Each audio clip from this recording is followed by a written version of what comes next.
Alléluia. Merci d'avoir acclamé le groupe musical. Veuillez vous tenir debout pour acclamer le roi des rois, le Seigneur des seigneurs, le Dieu vivant. Car c'est lui qui est Dieu dans les cieux et sur la terre. Seul l'Éternel est Dieu.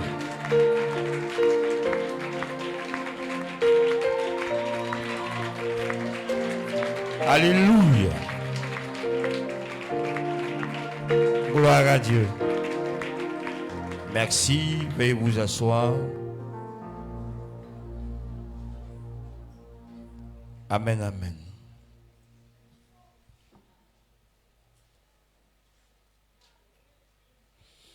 Tu vas incliner la tête. Je vais prier pour la parole de Dieu. Notre Dieu, nous voulons encore te dire merci. Nous ne cesserons de te dire merci, car tout ce que nous sommes, nous te le devons. Tout ce que nous avons nous vient de toi. Alors nous ne pouvons que te louer. Notre esprit, notre corps, notre âme vient de toi. Tout, absolument tout. Nous te sommes redevables totalement. Alors nous te rendons toute la gloire, l'honneur, la louange, l'adoration. Merci de nous permettre ce matin d'être dans ta présence. Si nous sommes dans ta présence, c'est parce que tu nous as fait grâce en Jésus-Christ. Et nous le reconnaissons. Et te disons merci de ce que tu nous admets dans ta présence. Merci de nous permettre de communier avec toi. Merci de nous permettre de t'entendre. Seigneur, aucun homme ne peut connaître tes voix ni comprendre tes voix sans ton intervention, sans ta grâce. Alors merci de nous faire grâce ce matin en ouvrant notre entendement, en ouvrant notre intelligence afin que nous puissions comprendre, Seigneur, tes pensées profondes avec notre intelligence humaine. Dieu rend cela possible par ta grâce et ta puissance. Béni sois-tu de parler à nos cœurs, de nous apporter l'éclairage dont nous avons besoin, de nous apporter la correction dont nous avons besoin, de nous apporter les soins dont nous avons besoin, car tu es notre berger, Jésus-Christ. Tu as donné ta vie pour qu'on ait la vie, alors que la vie soit manifestée en abondance. Béni sois-tu de bénir quelqu'un, de pousser quelqu'un à une résolution qui changera davantage sa vie. Béni sois-tu, Père, au nom de Jésus-Christ. Amen. Gloire à Dieu. Nous sommes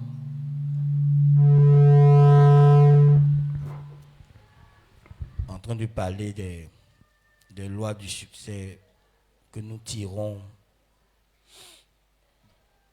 dans la vie de Josué. Nous allons lire la parole de Dieu pour nous rappeler le texte. Josué chapitre 1, verset 1 jusqu'à 9. La parole de Dieu déclare ici. Veuillez respecter la parole de Dieu.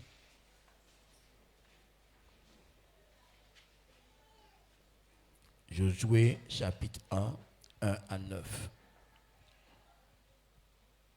Après la mort de Moïse, serviteur de l'Éternel, l'Éternel dit à Josué, fils de Nun, serviteur de Moïse, Moïse, mon serviteur, est mort. Maintenant, lève-toi, passe ce Jourdain, toi et tout ce peuple, pour entrer dans le pays que j'ai donné aux enfants d'Israël. Tout lieu que foulera la plante de votre pied, je vous le donne, comme je l'ai dit à Moïse. Vous aurez pour territoire depuis le désert et le Liban jusqu'au grand fleuve, le fleuve d'Euphrate.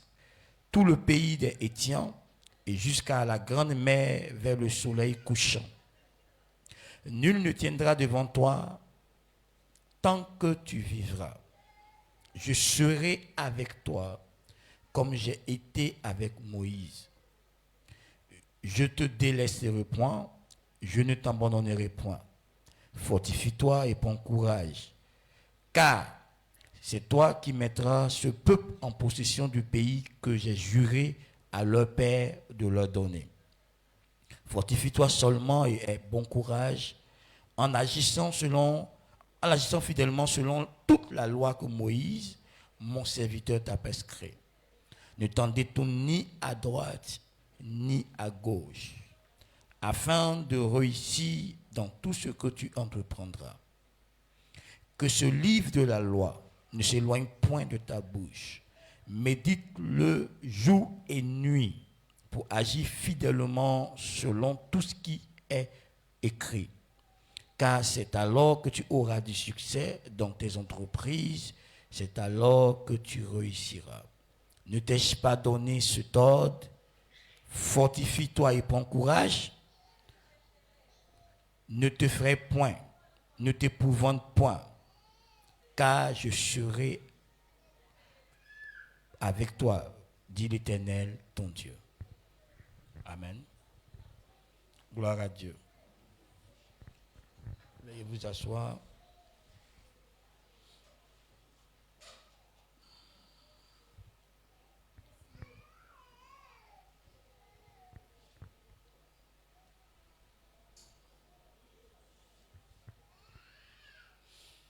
Qui peut me rappeler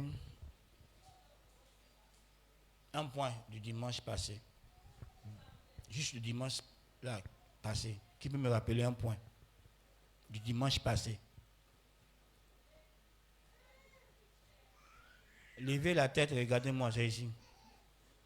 Qui peut me rappeler un point du dimanche passé? Juste un point.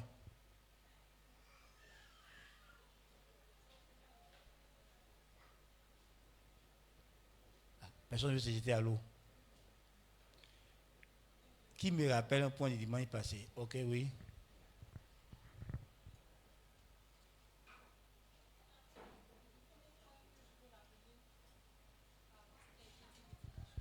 Il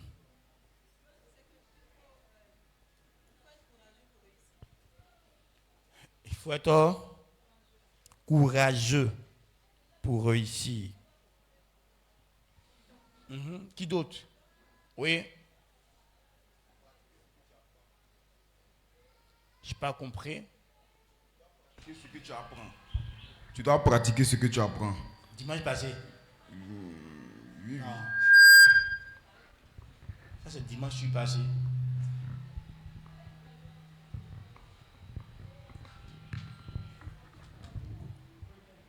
Qui d'autre? Dimanche passé. Lui il a dit dimanche je suis passé. Ça c'est dimanche je suis passé. L'obéissance.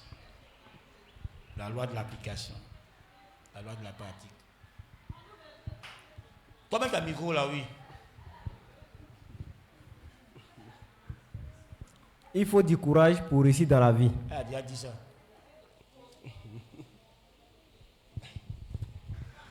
Bon, parlant du courage, on a énuméré plusieurs points. Voilà, je souhaite le courage, mais vous avez dit qu'on doit avoir du courage pour assumer nos pensées, assumer notre conviction, assumer nos idées. Oui, ce sont les explications. Il dit les points principaux. Ok. Si dimanche passé, tu as oublié, c'est que si on va dimanche, je suis passé là, ça sera quoi? Non, toi, tu as déjà parlé. Quelqu'un d'autre n'a pas parlé. Ça veut dire que vous n'avez pas écrit, vous n'avez pas révisé vos cours. Vous pensez aller sur le net pour réécouter l'enseignement. Bon, voici, on ne va plus mettre ça sur le net. Ça ne sert à rien. Oui.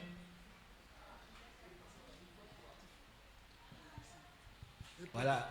Des initiatives. On dit faut être pro-actif. Il ne faut pas t'asseoir pour attendre que la recherche tombe sur ta tête. Il faut être proactif.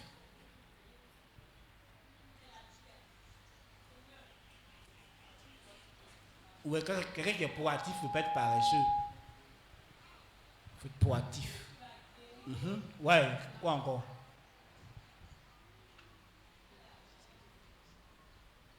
Il vient vers vous, regardez-le. On a dit aussi qu'il faut méditer profondément sur la parole de Dieu.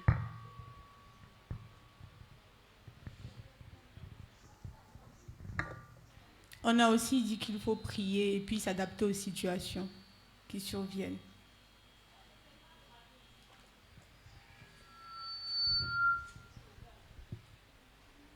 Non, il faut utiliser son intelligence, il faut méditer, il faut utiliser sa capacité de réflexion. Celui qui réfléchit à tout trouve le bonheur. Ils ont fini de tout dit. Moi, tu as dit que dimanche passé, je suis passé hier. Donc, dimanche passé, ils ont fini de dire. S'adapter aux circonstances en réorganisant sa vie face à sa réalité. Donc, tu organises ta vie de prière, ta vie financière, ta vie ceci, cela.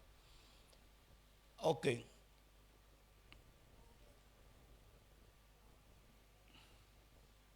Vous voyez,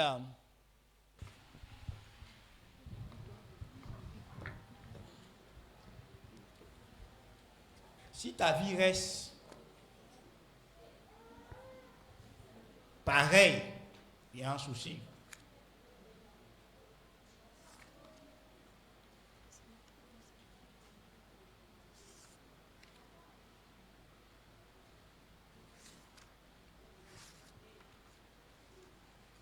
Et pour que ta vie ne reste pas pareille, il faut appliquer les lois que tu es en train d'apprendre.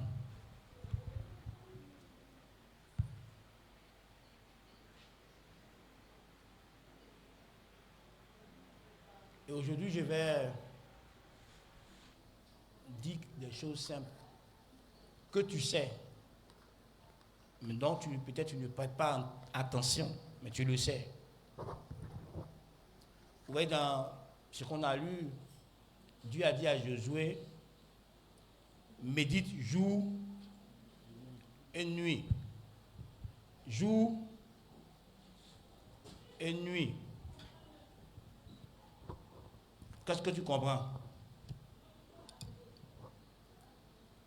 Médite jour et nuit. Jour et nuit. Jour et nuit. Qu'est-ce que tu comprends? Sans que Dieu ne lui dise. Mais si je dois méditer jour et nuit, le fait de faire jour et nuit va développer quelque chose en lui. Va développer la constance. Tous les jours, il doit méditer, toutes les nuits, il doit méditer, tous les jours, il doit méditer, toutes les nuits, il doit méditer, tous les jours, il doit méditer, toutes les nuits, il doit méditer. Donc, il doit être constant dedans.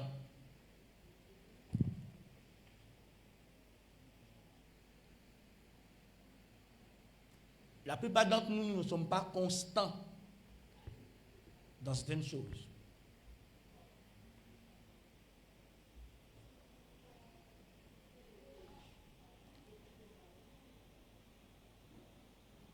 Je vais donner différentes définitions de la constance parce qu'on va utiliser pratiquement ces différentes définitions.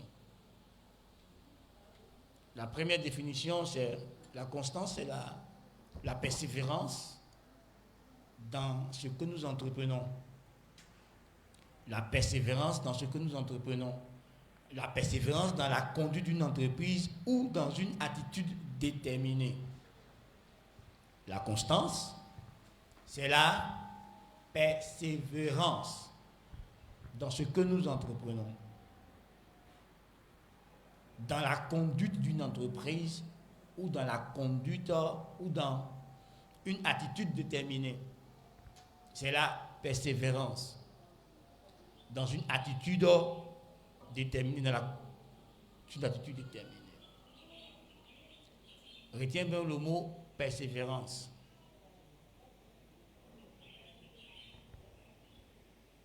C'est la persévérance dans ce que tu entreprends.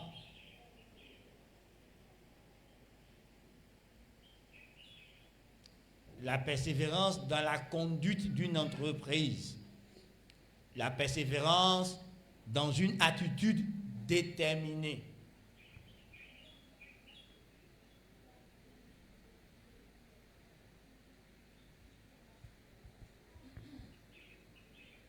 Est-ce qu'on se comprend? La constance, c'est aussi la fermeté de caractère.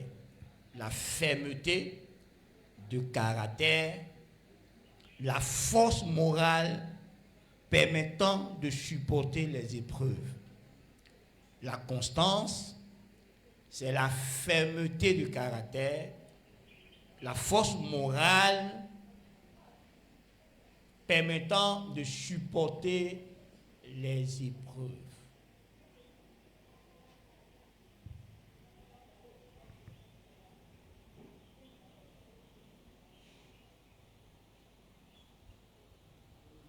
La constance, c'est la fermeté du caractère, la force morale permettant de supporter les épreuves.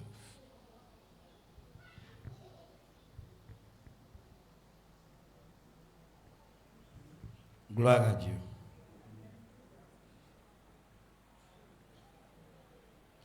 Même si la plupart d'entre nous, ou la plupart des hommes font comme si les épreuves font partie de la vie. Comprenez que les épreuves font partie de la vie. Que tu sois chrétien ou pas, tu connaîtras des épreuves. Ça, c'est sûr et certain. Et ce qui te permet de pouvoir endurer ces épreuves, de les supporter jusqu'à aller au bout, c'est la constance. La constance est une fermeté. C'est une vertu morale.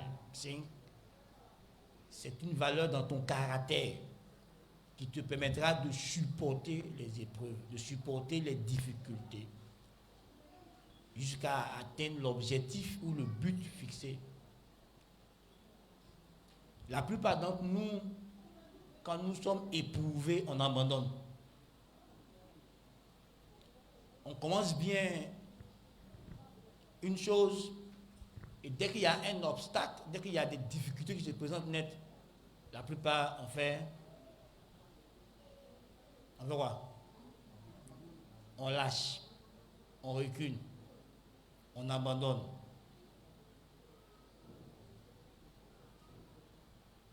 Il te faut de la constance. Parce que sans constance, et puis un autre ingrédient qu'on dira tout à l'heure, sans les deux, tu ne peux pas avoir un impact durable. Tu ne peux pas construire quelque chose de durable, de vrai. Sans constance, tu ne peux pas rester dans le foyer.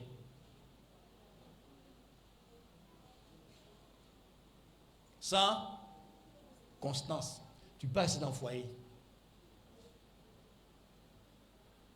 Sans constance, tu ne pourras pas atteindre certains buts dans la vie. Donc Dieu dit à Josué, tu devras méditer tous les jours et toutes les nuits. Donc il faut utiliser l'activité cérébrale, la réflexion sur la loi, sur le livre de la loi.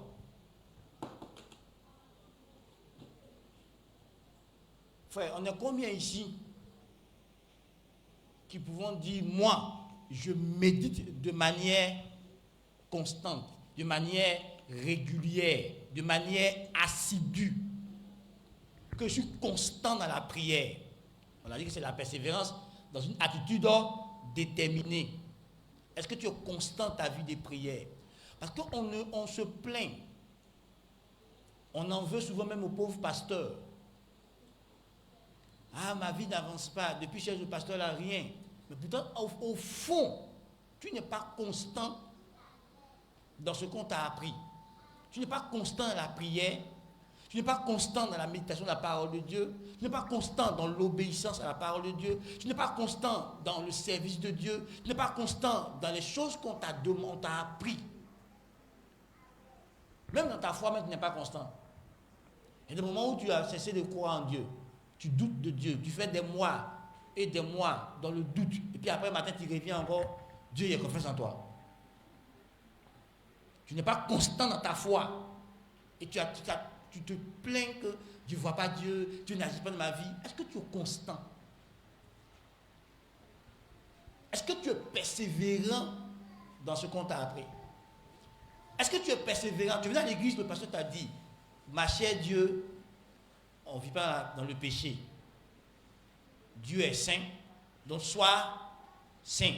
Est-ce que tu peux dire, tu as assis là, je suis constant dans ma sainteté. Je suis en train de grandir même dans ma sainteté. Je suis constant dans ce qu'on m'a appris. Constant dans la prière, constant dans le jeûne, constant dans mon obéissance, constant. Est-ce que tu as persévéré dans cette attitude déterminée par la parole de Dieu? Frère, depuis que je me suis converti, je ne me rappelle pas le dimanche où je n'étais pas dans la présence de Dieu. Que ça aille chez moi, que ça n'aille pas chez moi, dimanche, je suis dans la présence de Dieu. Même étant malade, quand on parle, il dit, c'est Dieu qui guérit. Donc, même assis dans la présence de Dieu. Si c'est assis là-bas, Dieu peut avoir compassion à me guérir. Il ne veut pas rester hors de la présence de Dieu. Ça fait plus de 25 ans. Tous mes dimanches matin, quelqu'un ne peut pas m'appeler. Quelqu'un ne peut pas dire, mon ami, il y a réunion dimanche matin. Parce que tout le monde sait que dimanche matin, lui, là, il est dans la présence de Dieu. C'est là-bas où on me trouve, dans la présence de Dieu. Donc, si Dieu envoie un ange tous les dimanches, l'ange va partir rendre rapport, il est là. Tous les dimanches, il est à son poste dans la présence de Dieu. Et quand il a commencé à servir Dieu, d'abord en tant qu'ouvrier dans l'église, tous les dimanches, moi, j'étais au service de Dieu.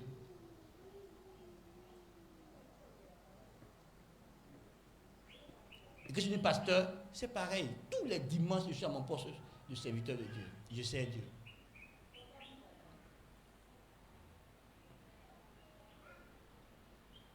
J'ai pris l'habitude d'être dans la présence de Dieu. Même chez moi à la maison, j'ai pris l'habitude d'être dans la présence de Dieu. Je suis tout le temps dans la présence de Dieu. C'est une habitude que j'ai développée de manière constante. Toi, est-ce que tu es dans la présence de Dieu? Est-ce que tu as pris cette habitude d'être dans la présence de Dieu? La Bible, David dit que c'est dans la présence de Dieu qu'il y a des nombres délices pour nous. Est-ce que toi, tu peux dire, je suis dans la présence de Dieu? Tu as pris l'habitude d'être en compagnie de Dieu?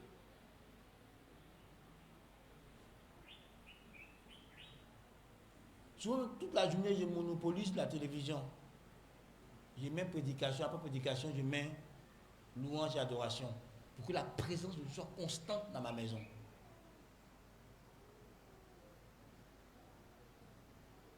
Combien de temps passes-tu dans la présence de Dieu? Est-ce que tu as pris l'habitude d'être dans la compagnie de Dieu? Dans tes 24 heures, si tu t'assois tout de suite là, est-ce que tu peux dire avec exactitude, dans mes 24 heures, il y a au moins tel nombre d'heures que je consacre à mon Dieu? Là, je ne suis pas avec les hommes, je suis qu'avec Dieu. Dans sa présence, en train de prier, en train de l'écouter, en train de méditer. Est-ce que tu peux le dire?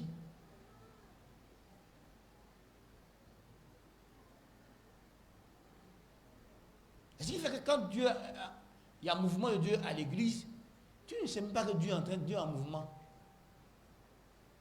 Parce que tu n'es pas habitué à sa présence. Quand tu es habitué à la présence de Dieu, quand tu vas quelque part que Dieu est là, tu sais qu'il est là.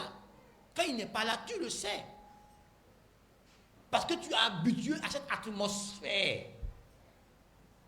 Donc quand tu rentres dans un lieu de culte,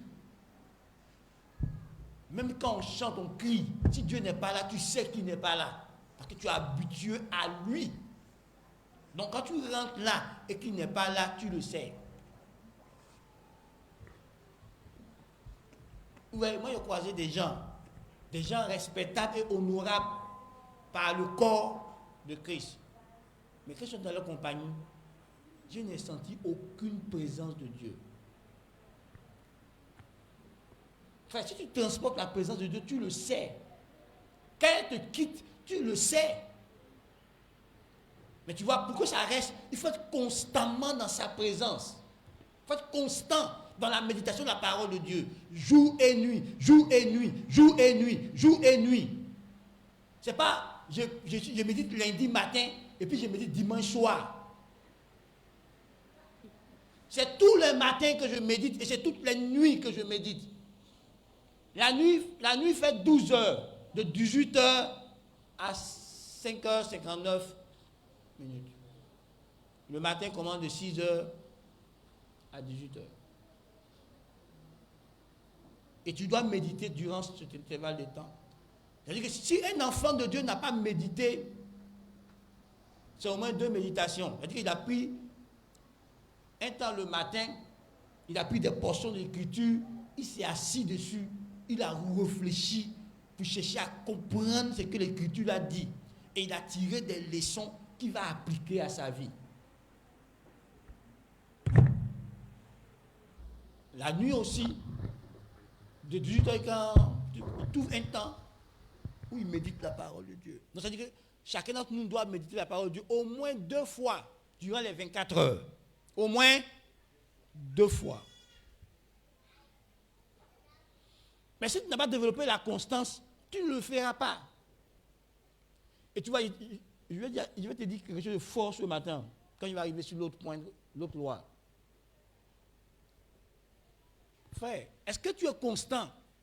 Est-ce que tu es persévérant dans l'épreuve? Est-ce que quand tu passes par des moments difficiles, tu demeures dans la prière, tu demeures à ton poste dans la maison de Dieu? Est-ce que tu continues de servir Dieu selon ton appel, selon la tâche qu'il t'a confiée dans sa maison, ou tu abandonnes ton poste?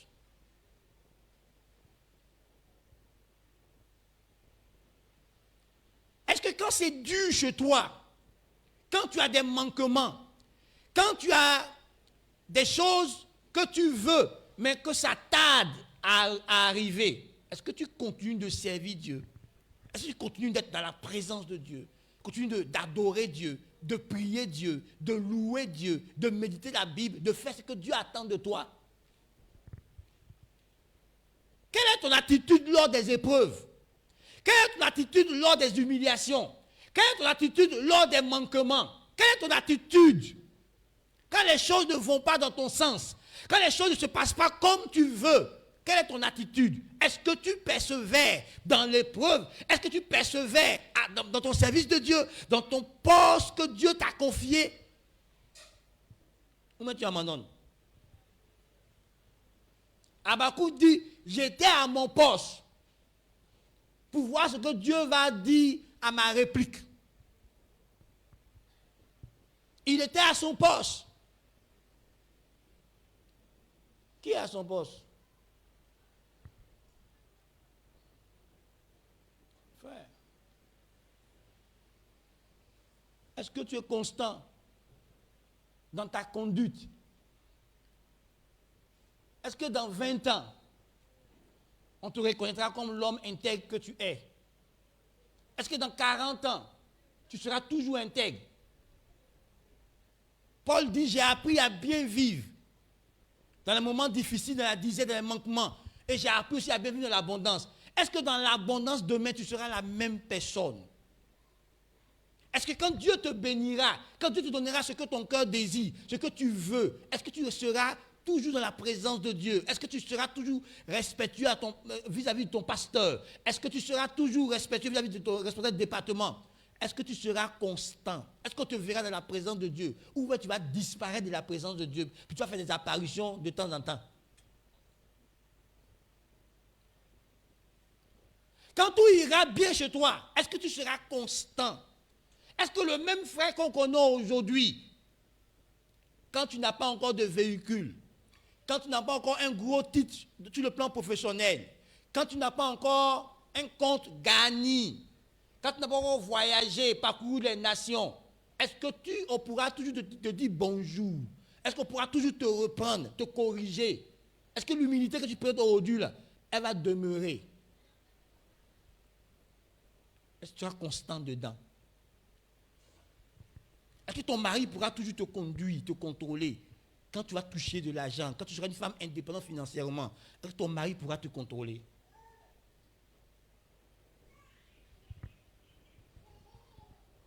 Vous voyez, souvent on dit, mais lui là, il a été élevé, et puis un coup il est tombé. Parce que lui-même ne connaît pas les valeurs qui ont permis à Dieu de l'élever. Donc quand il a monté là, il a abandonné ses valeurs là. Non, il va tomber. Hier, avant de faire quelque chose, il cherchait la présence de Dieu pour savoir si Dieu est dedans. Maintenant, quand il pense qu'il a l'argent, Dieu il ne cherche plus Dieu. Lui, quand ça lui plaît, il s'en fait. Il est plus intelligent que celui qui l'a élevé, Dieu. Donc il a cessé de consulter Dieu. Frère, est-ce que tu seras constant? Est-ce qu'il faut que des gens apparaissent dans une gloire et puis un coup disparaissent parce qu'ils ne sont pas constants dans les principes de vie qu'ils ont eus? Est-ce que je parle à quelqu'un ce matin? Est-ce que tu seras constant? Est-ce que tu ne diras pas que l'église là, depuis la même dans Paris, nous on s'en va, il y a même où il y a l'église climatisée. L'église ne me ressemble plus. Est-ce que tu seras constant? Frère, est-ce que tu seras constant?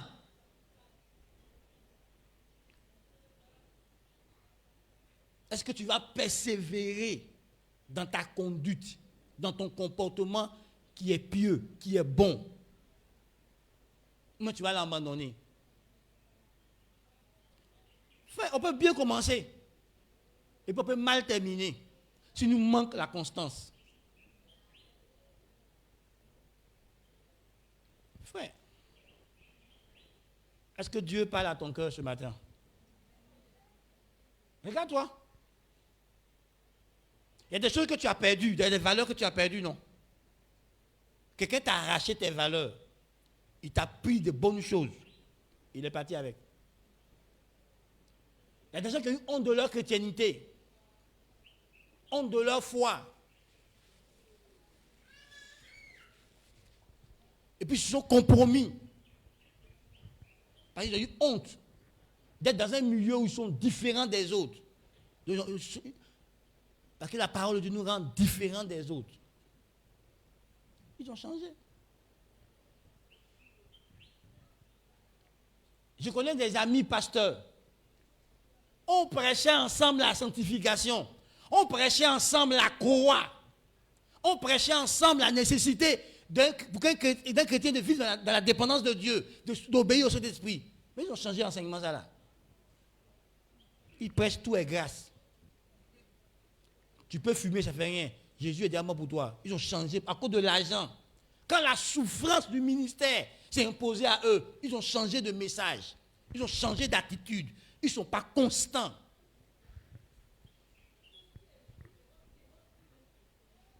Ceux qui me connaissent il y a plus de 20 ans savent que c'est mon même message et je m'améliore dedans, c'est tout.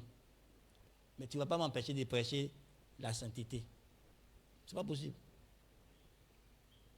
Frère, est-ce que tu seras constant face à l'épreuve, face au manque? Est-ce que tu garderas tes valeurs? Est-ce que tu persévéreras dans ce que tu crois vrai? Quoi qu'il arrive, est-ce que tu persévéreras dans ce que tu crois vrai? Quand on te proposera un chèque d'1 milliard pour que tu arrêtes de prêcher le vrai évangile et que tu prêches autre chose, est-ce que tu diras non? Ou 1 milliard pour garder tes valeurs?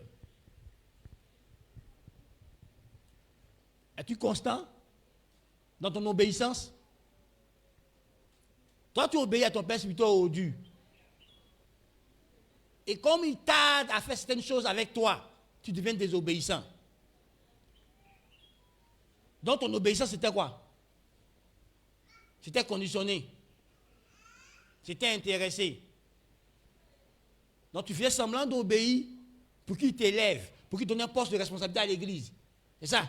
Et comme il tarde de te responsabiliser, ton vrai cœur sort. Ton vrai cœur sort. Dieu le fait à nous tous. Il nous éprouve parfois. Dieu tarde pour nous donner certaines grâces, certaines bénédictions. Et puis notre vrai nous s'exprime.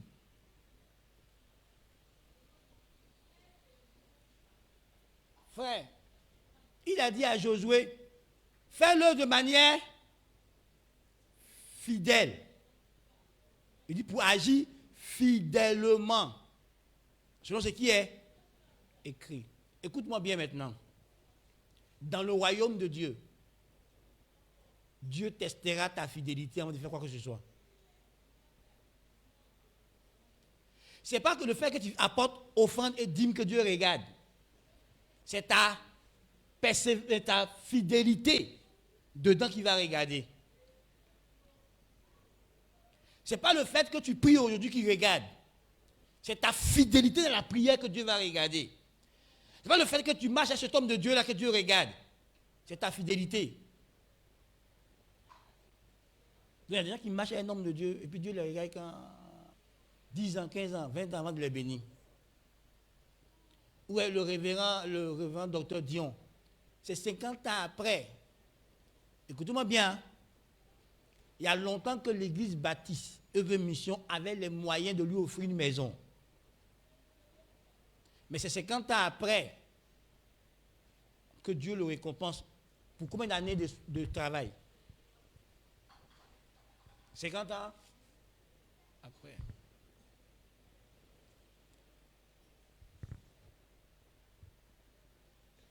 La Bible dit, et Antoine va parler pour moi.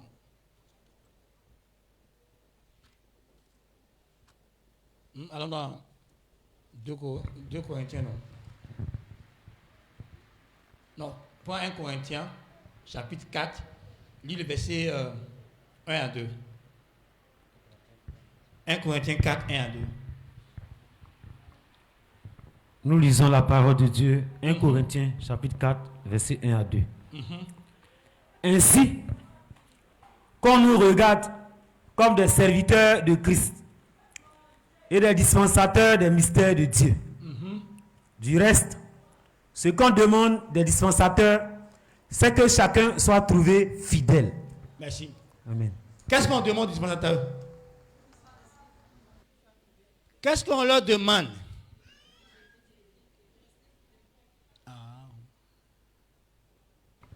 Nous tous, nous sommes les dispensateurs de la grâce de Dieu. Nous sommes tous des serviteurs de Dieu. On dit c'est quoi on cherche? Que tu sois quoi? Fidèle. Que tu sois fidèle. Et la fidélité, elle ne se prouve pas du jour au lendemain. C'est sur le long temps.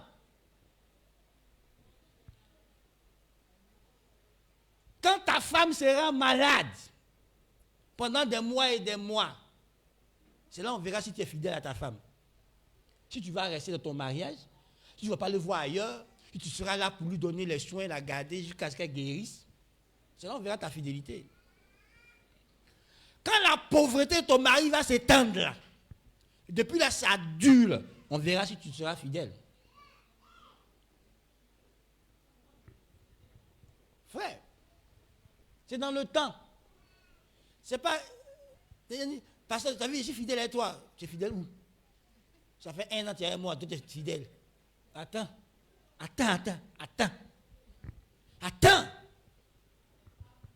faut attendre. Dans 20 ans, on va voir si tu es là. Dans 40 ans, il va voir si tu es là. Quand l'église connaîtra des tumultes, quand l'église va passer par des épreuves, il va voir si tu vas rester là. Quand Dieu va m'affaiblir, donner l'apparence que le leader est faible, c'est là où on verra qui est fidèle. C'est là où on va voir qui est fidèle. Quand ils vont dire, non, depuis tu suis le monsieur là, ta vie n'avance pas, hein, ta vie ne change pas. Hein. Moi, on connaît un prophète puissant ici là. C'est là où on va voir si tu es fidèle. Tu as compris? C'est là où on va voir si tu es fidèle. Quand ils vont dire des mensonges sur moi à la télévision, des mensonges sur moi à Internet, quand des gens qui sont auprès de moi vont aller dire des mensonges qu'ils auront fabriqués, et tu as supposé que comme ils étaient trop près de moi, c'est ce qu'il dit est vrai. C'est là on va voir si tu es fidèle. Quand il viendra vers moi, pour vouloir vérifier si ce que ton dit est vrai, puis je serai silencieux, je ne te réponds pas, je ne donne aucun indice. C'est là on va voir si tu es fidèle. T'as compris, mon frère? C'est là on va voir si tu es fidèle. C'est là on va voir si toi, tu ne changes pas de sentiments.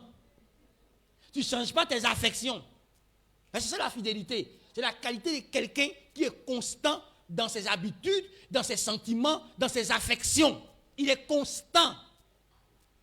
Il persévère dans ses habitudes. Il persévère dans ses sentiments. Il persévère dans ses affections.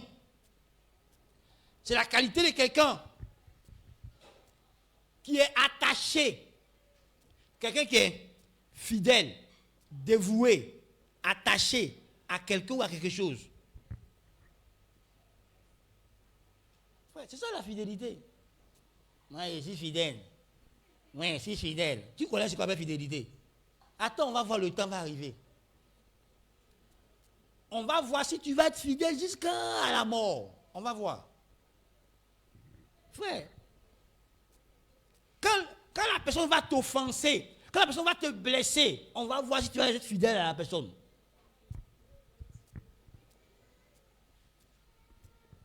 Combien de femmes ou d'hommes ont dit aux gens, on sera fidèle, puis ils ne sont pas fidèles dans leur mariage. Ils sont prêts à rompre le mariage parce que la femme l'a offensé, parce que la femme l'a humilié dans son comportement. Quand les faiblesses de sa femme sont sorties là, il dit, je quitte le mariage là. C'est ça la fidélité. Tu connais l'état de la personne, mais comme tu as pris un engagement devant tes parents, devant ses parents, d'être marié à la personne, on va aller jusqu'à la mort. Parce que quelqu'un qui est fidèle, c'est quelqu'un qui respecte ses engagements. Il fait quoi? Il respecte ses engagements. Quelqu'un qui est fidèle. C'est quelqu'un qui remplit ses engagements. C'est quelqu'un qui, les promesses qu'il a faites là, il va les accomplir.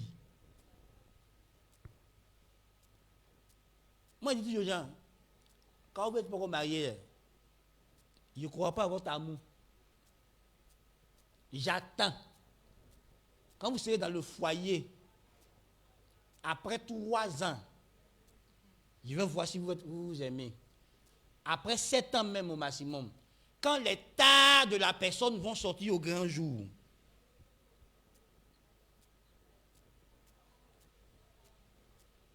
quand tu vas te réveiller le matin, puis tu vas voir son vrai visage sans maquillage, tu vas voir si c'est vrai. Quand on va faire ses défauts, et puis ces défauts vont vous humilier publiquement, on va voir si tu supportes, si tu pardonnes, si tu excuses tout, si tu vas toujours croire en elle, non croire en lui. C'est là que tu l'aimes. Vos émotions là. Vous avez fait sûr que l'engagement que tu prends de te marier, c'est placé sur l'amour inconditionnel, l'amour agapé. Pas seulement l'amour éros, pas seulement l'amour filial, mais l'amour agapé, qui est un amour inconditionnel et sacrificiel. Si tu n'aimes pas ton mari ou ta femme de ce type d'amour-là, comment la chercher ça avec Dieu? Si tu marches avec un frère, tu marches avec une soeur, si l'amour que tu as pour le frère n'est pas fondé par l'amour, n'est pas basé par l'amour agapé, tu vas le trahir un jour. Tu vas manquer à ta parole un jour. Mais la fidélité, c'est ça. C'est ne pas manquer à sa parole, c'est ne pas trahir, c'est honorer l'engagement que j'ai pris. Mais si tu n'aimes pas la personne de manière inconditionnelle, quand ces tares vont sortir, on fait comment? On fait comment? Quand tout le monde fuit le frère, parce qu'il a tellement de défauts, et toi tu commençais à marcher à lui, en manque de découvrir ses défauts, puis tout le monde le fuit, est-ce que tu seras fidèle à votre amitié et persévérer pour le transformer?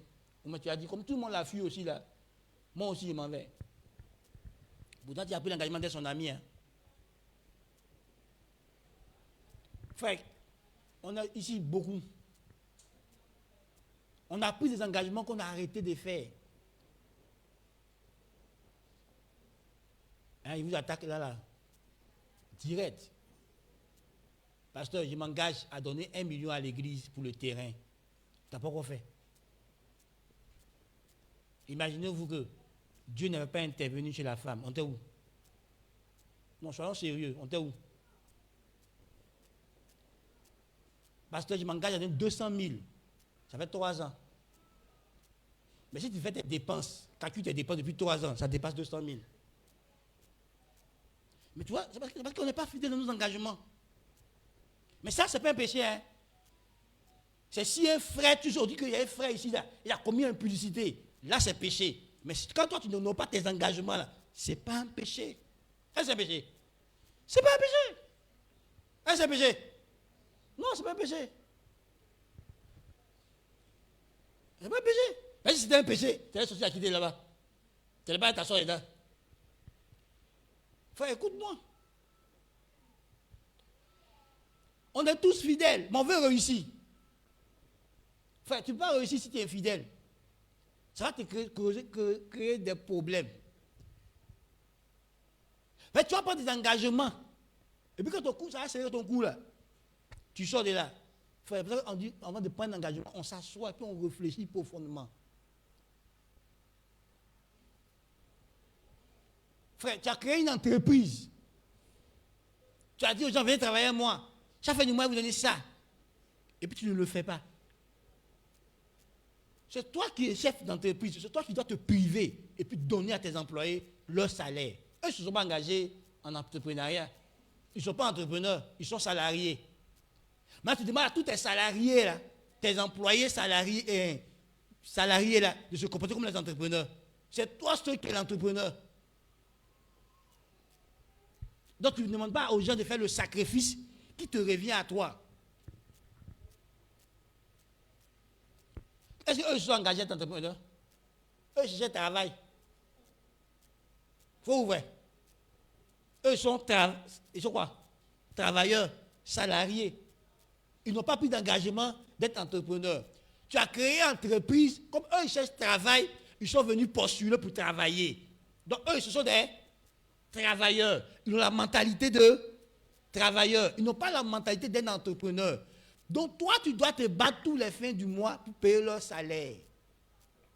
Même si ton entreprise ne te donne pas encore de bénéfices, c'est toi qui as la mentalité d'entrepreneur. Assume. Mais on change nos engagements.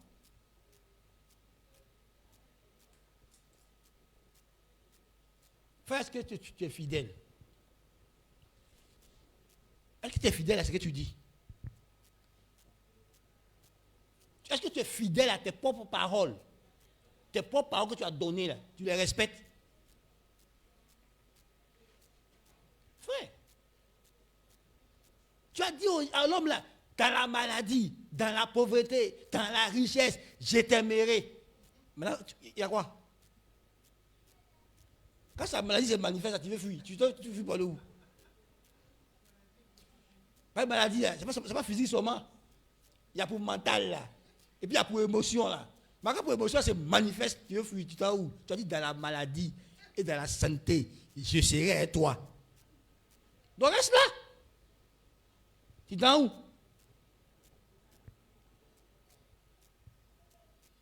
Frère, ce n'est pas tous les malades mentaux là qui sont à Benjerville. Il y en a, ils sont bien habillés quoi, en costume, puis les malades. Il faut le marier, et puis tu as découvert qu'il est malade. Hein? Le gars, il est possessif, il est jaloux, maladif. C'est ça non? Maladif. Tu l'as marié, il dit, il ne veut plus voir tes parents, il ne veut plus voir tes amis, il ne veut plus voir quelqu'un. Il t'étouffe même. Amour est devenu un problème. Tu ne peux plus dire bonjour à un autre garçon. Même tes propres cousins, tu ne peux pas leur dire bonjour. Parce qu'il a l'impression que tu sois eux. Tu l'as marié. Oh. Ta liberté est devenue prison. Donc, il te donne tout. Mais tu es prisonnière. Prison dorée. Mais tu as fait quoi? Tu as dit oui, donc assume. Enfin, on ne prend pas engagement à la légère. Mais nous, on prend nos engagements à la légère en Afrique. Comme on est de nature infidèle, on se dit, si ça marche, il va me retirer. Quelqu'un qui est de nature fidèle, ses engagements, il assume jusqu'au bout. Qu'importe le prix, il va assumer. Vous savez, avant de prendre engagement, il s'assied puis il réfléchit sur longtemps. Il pèse les pour et les contre. Parce qu'il s'est engagé, il s'est engagé. Vous voyez, ça fait plus de 20 ans. J'ai mon même coiffeur. Je quitte où il habite pour aller chez mon coiffeur. Je dépasse des coiffures. Ce n'est pas ma faute. C'est ma nature. Même quand il voyage, souvent il laisse cheveux là, ma tête comme ça. Quand il est venu, il allait chez mon coiffeur.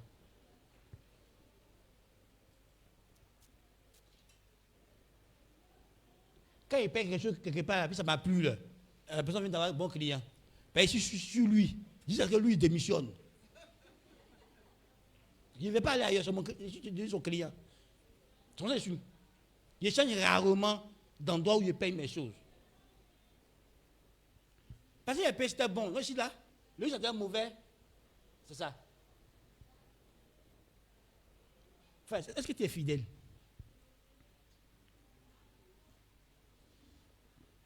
On dit il faut qu'il le fasse de manière fidèle. Toi, tu pries aujourd'hui. Tu as dit à Dieu, hein, à partir d'aujourd'hui, tous les jours à 5 heures du matin, je serai là. Tu n'es pas là.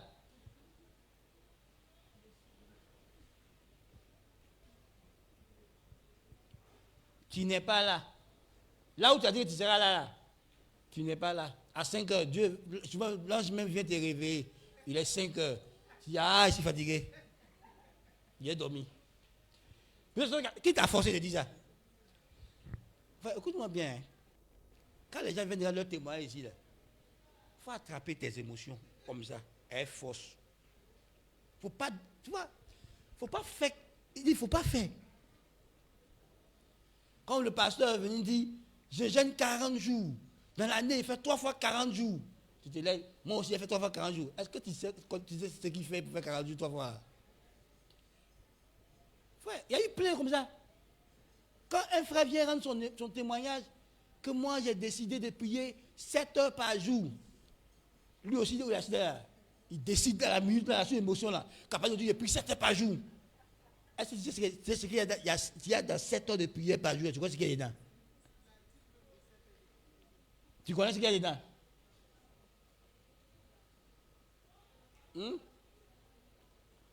Ouais, quand il a pris la décision que moi, je vais respecter ce qu'on appelle le principe de l'heure du matin, c'est-à-dire me lever avant l'aurore pour être avec Dieu.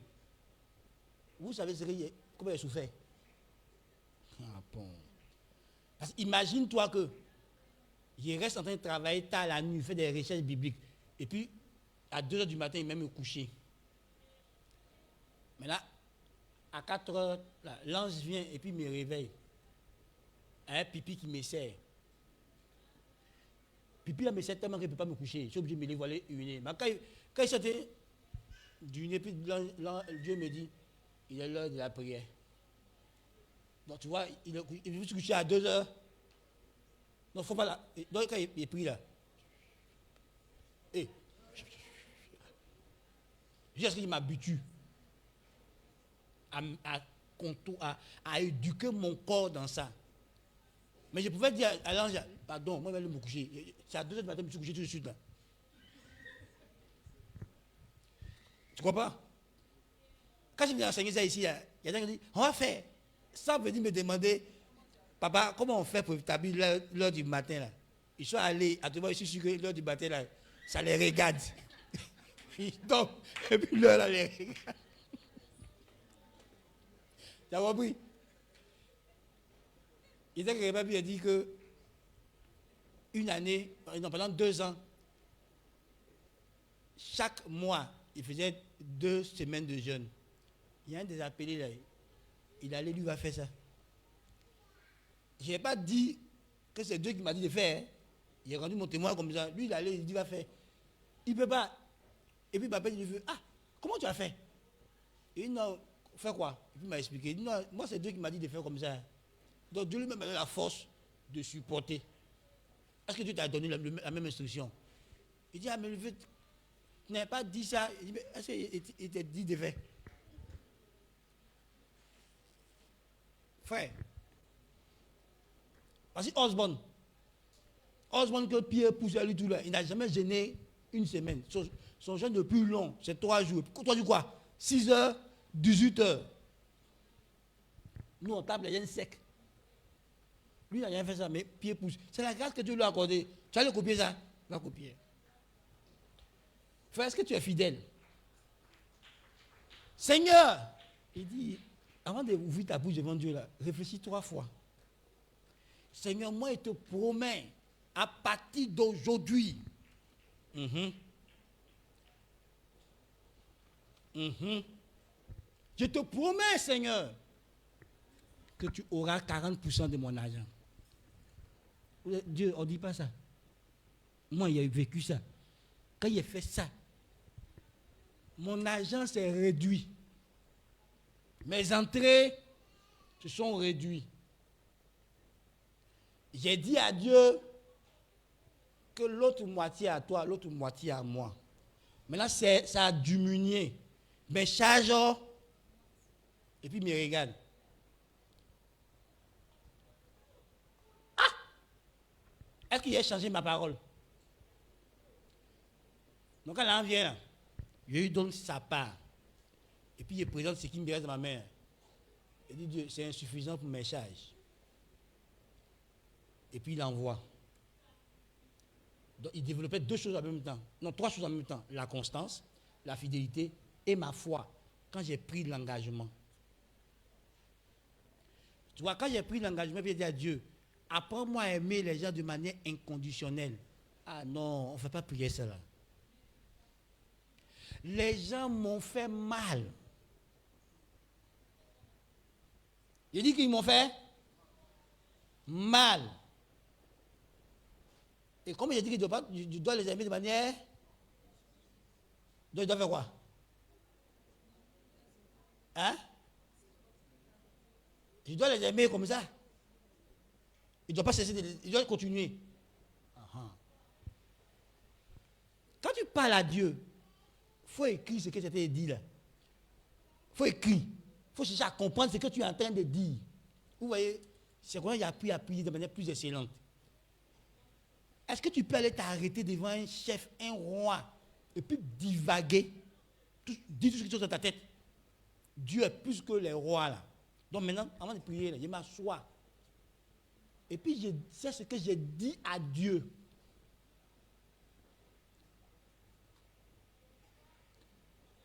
Je n'ai jamais prié pour Dieu, brise-moi. Pourquoi? Parce qu'il y a un ami qui a fait la prière. Seigneur, brise-moi. Mais les temps qui ont suivi là, la souffrance dans laquelle il était, les humiliations qu'il subissait, il dit, priez d'abord, il ne fait pas aussi. Si Dieu veut, lui-même, il a choisi comment il va me briser. Mais moi, il ne va pas lui dire, Dieu, brise-moi. Aïe! Frère, tu rencontres quoi? Est-ce que tu sais l'engagement que tu dois prendre? Mon frère, donne-moi crédit. Dans 1 mois, il te rembourse. C'est un engagement. Tu dois.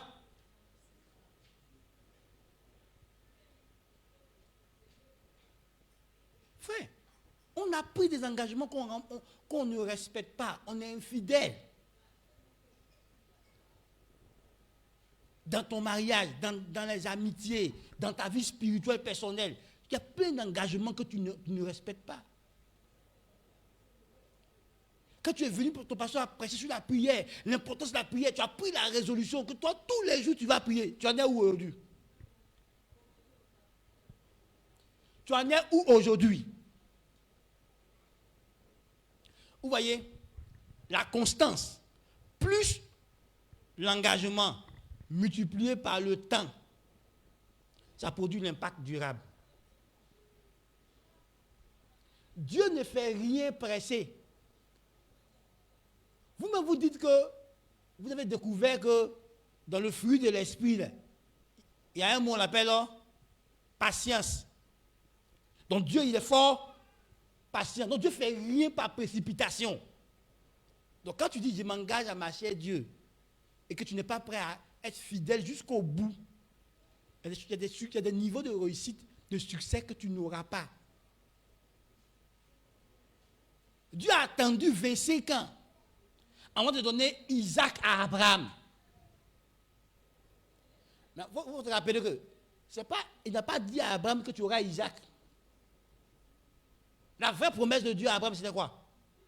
Je ferai de toi une grande nation. Donc Isaac, ce n'est pas une nation, c'est un fils.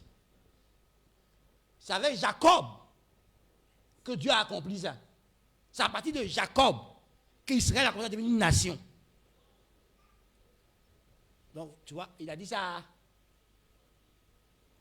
Il faut venir, quitte tout ça. Il a fait une grande nation. C'est en Jacob, c'est accompli. Abraham n'était plus sur la terre. Même Isaac n'était plus sur la terre quand c'est ça accompli. Donc ce que Dieu te dit là, il faut bien entendre, il faut bien comprendre. Et puis te mettre dans la fidélité qu'il faut. Il peut te dire une chose, et puis c'est ta 4e génération qui va vivre ça. Mais toi, tu mettras les bases par ton obéissance et ta fidélité. Il n'a jamais dit à Abraham qu'il va devenir un enfant. Il dit, je fais de toi une grande nation. Donc quand Isaac est venu là, c'était pas encore la nation. Mais Abraham a été fidèle, parce qu'il a dit à Isaac, je te bénis à cause de la manière dont Abraham m'a obéi. Frère, est-ce que tu es fidèle à Dieu? Est-ce que tu mesures tes décisions avant de les prendre? Parce que Dieu t'attend sur le terrain de la fidélité. C'est là-bas qu'il va te bénir. Ce n'est pas ton obéissance d'aujourd'hui là, seulement. C'est ton obéissance sur le long temps que Dieu va regarder, puis va déverser sa gloire. Est-ce que tu es fidèle? Ah, moi, depuis là, j'ai pris Dieu, je ne vois rien. Ça fait combien de temps que tu pries Dieu? Tu vois, quand tu lis la Bible, l'épreuve de Job, tu penses que c'est 2 jours. C'est 40 ans. Il est resté malade. Ulcère de quoi là? Pendant 40 ans. Ce n'est pas 2 jours. C'est 40 années. Il a tout perdu en 2 jours. Mais c'est 40 ans après que Dieu l'a relevé. Il est resté fidèle dans sa maladie. Il n'a pas renié Dieu. Il a perdu sa femme. Il a tout perdu. Il a perdu sa dignité, son honneur. C'est l'homme le plus... La Bible dit qu'il était l'homme le plus important de l'Orient. Ce n'est pas Orient comme pour nous là. C'est plus grand, c'est plus vaste encore. Mais tout ça, tout ce prestige, cet honneur-là, il a perdu, mais il est resté fidèle à son Dieu. C'est-à-dire que Dieu le relève. Toi, quand tu éprouvais 2 jours, Jésus n'est plus Jésus. 2 jours. Jésus n'est plus Jésus. Abraham, c'est plus de 25 ans avant que la promesse s'accomplisse. Il n'a même pas vu dedans. Il était déjà parti au ciel.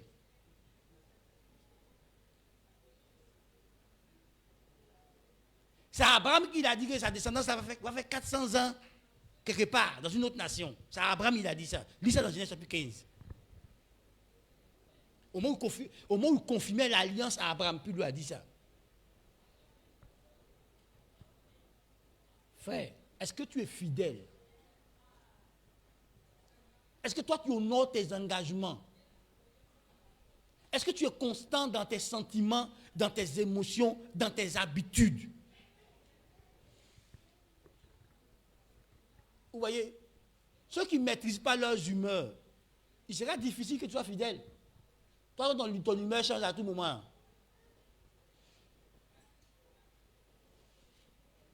Ce qu'il a appris à Josué, en lui disant de lire ou de méditer dans le livre de l'instruction, le livre de la loi, le livre des commandements, c'est autre chose qu'il tente d'apprendre à Josué.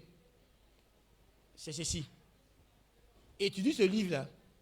Tu vas découvrir dedans des principes que tu vas prendre pour vivre.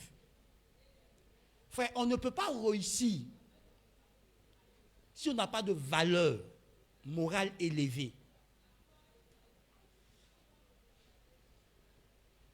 Pour que tu réussisses de manière durable, il te faut des valeurs morales.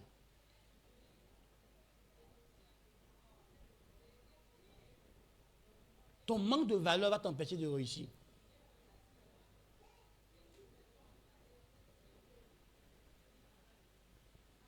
Imagine-toi que tu as un partenaire d'affaires qui est vraiment, vraiment riche. Et puis il vient te tester. Il te donne un certain montant pour que nous montions une affaire ensemble, pour voir si tu es quelqu'un de crédible, de fiable, avant qu'il ne investisse plusieurs milliards. Et puis toi, il y a 10 millions, tu as déjà disparu à 10 millions.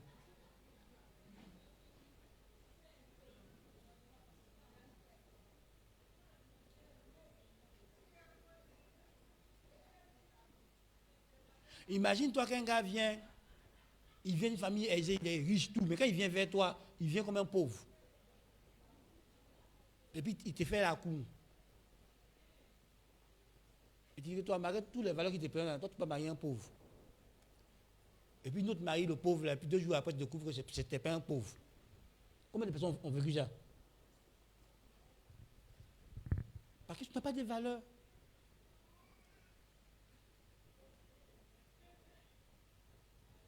Et la parole nous donne des valeurs morales très élevées.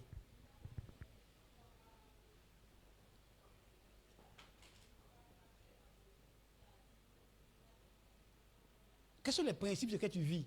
On ne vit pas sur les émotions. Celui qui vit à partir de ses émotions, qui réagit à la vie à partir de ses émotions, ne peut pas aller loin.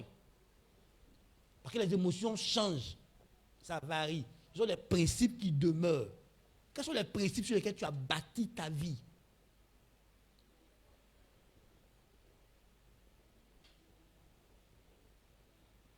Tu veux réussir? Dis-moi, quels sont les principes directeurs qui te conduisent dans la vie? Quels sont les principes, quelles sont les règles les règles morales qui te conduisent dans la vie?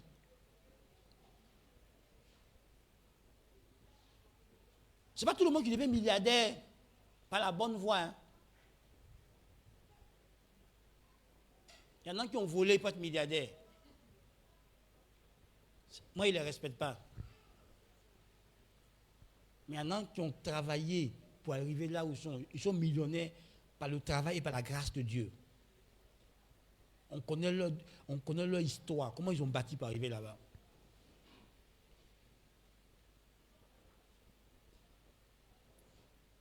Frère, une femme a construit un immeuble. Mais son immeuble, elle a construit. C'est parce qu'elle a vendu son corps. Elle était maîtresse d'un ministre pour avoir ça. Ce n'est pas une réussite selon Dieu. Donc quand vous convoitez la réussite des gens, là, vérifiez les fondements de leur réussite. Quelles sont leurs valeurs?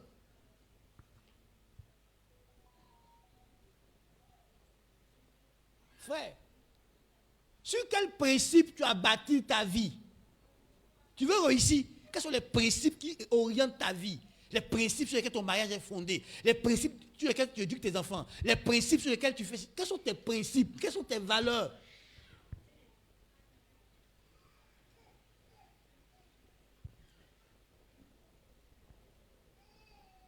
Josué va entrer dans le ministère à la tête de l'église, du peuple. Dieu nous montre les principes sur lesquels il doit marcher. Est-ce que tu as mis un innocent en prison pour avoir 20 millions? Un innocent en prison, tu as détruit la vie de quelqu'un, un innocent, pour que toi tu aies 20 millions, pour que tu aies 30 millions. Tu as arraché les biens de quelqu'un. Parce que tu es juge. Parce qu'on t'a soudoyé en bas là-bas. Et puis un innocent, tu lui arraches ses têtes, tu lui arraches ses biens. Tu dis, moi j'ai l'argent. Moi j'ai réussi. Tu as réussi où? Quelles sont tes valeurs?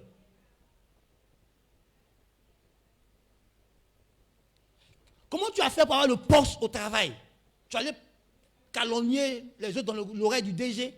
Ou tu es sorti avec le DG? C'est faux fondement là avant de te rattraper. La vie, c'est la fondation. Quand la Bible dit que quand tes fondations sont renversées, tu fais quoi? Comment tu as bâti? Ouais, quand tu as envoûté un homme et il t'a marié, tu es obligé de renouveler l'envoûtement. Le envoûtement part, il part. Donc ça, c'est pas mariage. Quelles sont tes valeurs sur lesquelles tu t'appuies pour faire tes choix, pour prendre tes décisions? Parce que nous sommes la somme de nos décisions. Si tu veux pas, fais tes choix à la légère. Mais chaque choix que tu fais a des conséquences. On ne fait pas choix pour faire. Quand tu choisis de pardonner, il y a des conséquences. Quand tu choisis de ne pas pardonner, il y a des conséquences. Quand tu choisis d'être orgueilleux, il y a des conséquences. Quand tu choisis de ne pas être orgueilleux, il y a des conséquences. Chaque choix qu'on fait a des conséquences. Mais pour faire de bons choix, il faut avoir de bonnes valeurs, de bons principes de vie. Tu veux réussir, mais tu n'as pas de principes de vie. Frère, est-ce que tu es prêt à vendre ton âme pour la richesse?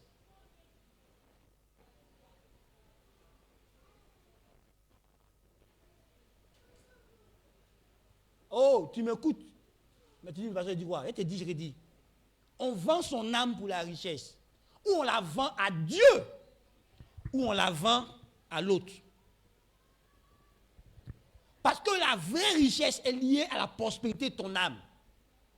Si tu as une prospérité qui n'est pas soutenue par la prospérité de ton âme, tout ça c'est illusion. On vend son âme à une entité. Ou tu la vends à Dieu, tu te livres à Dieu comme un sacrifice vivant. Et puis Dieu prend le contrôle de ta vie. Et puis la prospérité que Dieu produit dans ton âme finit par réjaillir dans chaque domaine de ta vie. Ou tu vas la vendre à l'autre.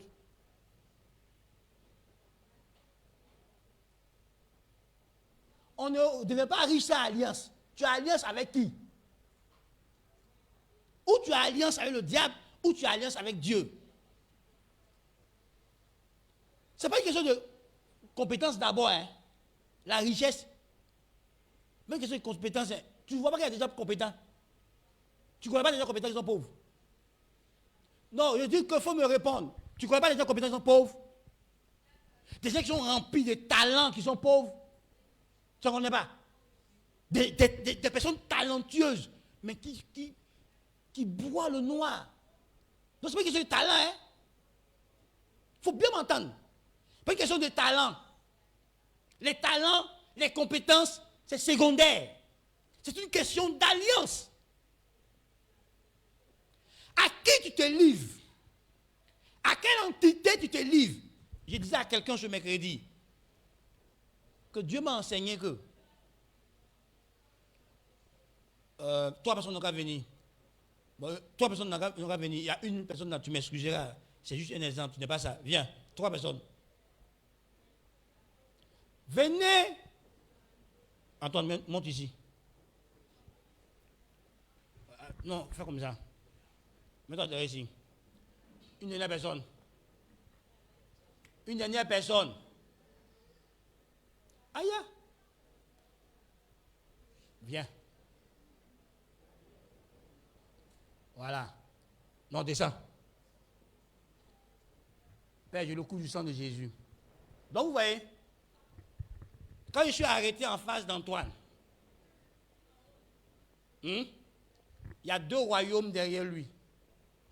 Le royaume de Dieu et le royaume du diable.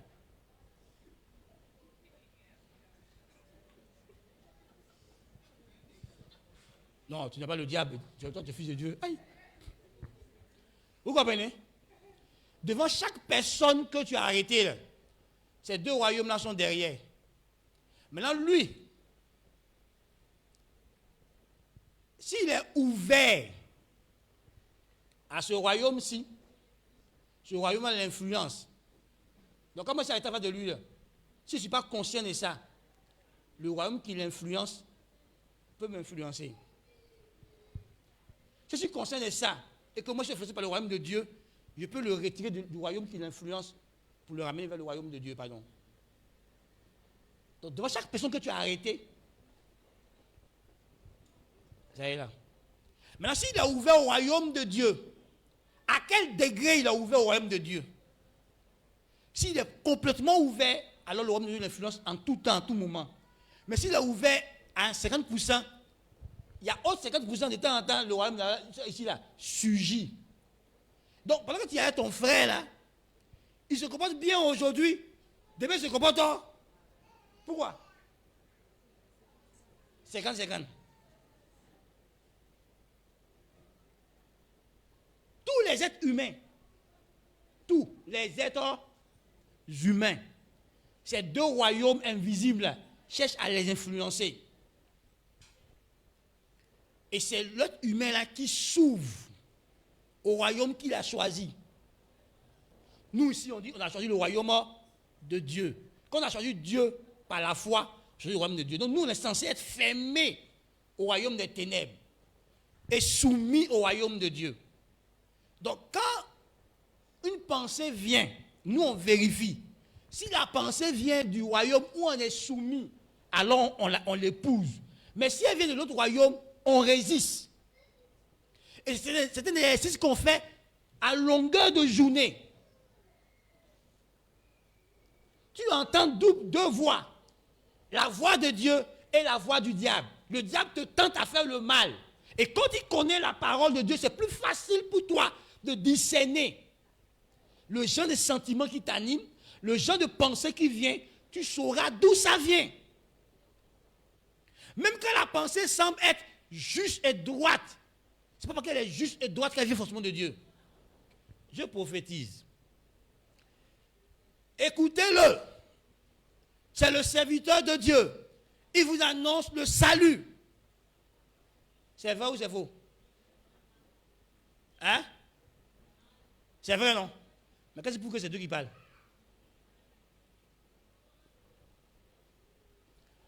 Mais quand vous allez chez vos prophètes là, comme il a dit le nom de ta grand-mère qui est décédée, le nom de ton grand-père, tu penses que Dieu parle. Un esprit divinatoire peut te donner ton nom, ton prénom, ta date de naissance, expliquer même ce qui s'est passé le jour de ta naissance, sans que ce soit Dieu qui t'ait parlé. Il peut t'arrêter et dire, madame, tu es attiée, tu as marié un attié, ton mari est temps. Et puis tout est vrai, mais ce n'est pas Dieu qui parle.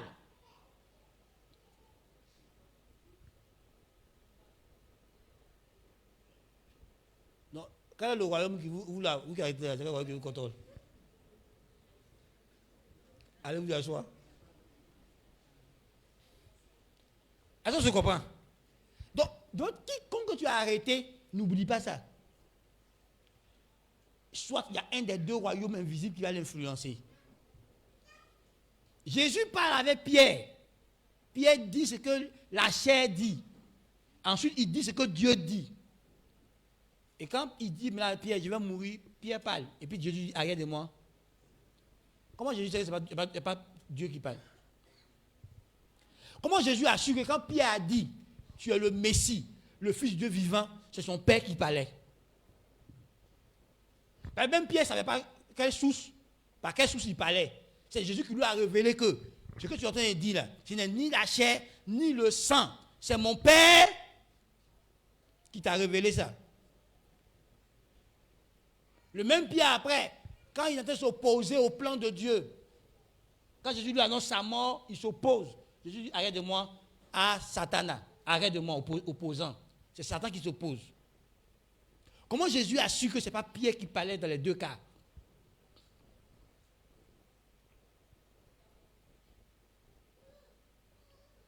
Tu vois, il a dit à Josué, je serai avec toi. Comme j'ai été avec Moïse. Tu ne peux pas réussir sans la présence de Dieu. Si la vision que tu as, c'est Dieu qui te l'a donnée, tu ne peux pas réussir si Dieu n'est pas avec toi. Si tu n'es pas dépendant de Dieu.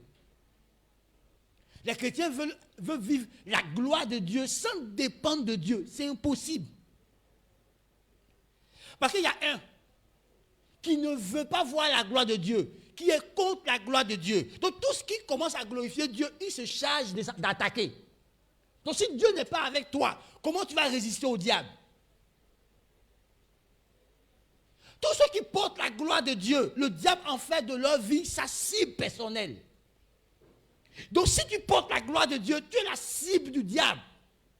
Il est sur toi 24 heures sur 24. Les chrétiens disent, ma vie est difficile, pasteur, je souffre trop. Mais tu portes la gloire de Dieu. Tous ceux qui reposent l'Esprit de Dieu portent la gloire de Dieu parce que l'Esprit de Dieu est l'Esprit de gloire. Donc tant que tu as l'Esprit de Dieu en toi, tu as la gloire de Dieu en toi. Mais si tu ne sais pas activer ça pour que ça se déverse dans différents domaines de ta vie, ça c'est ton affaire. Mais tu as laissé le diable t'empêcher de comprendre.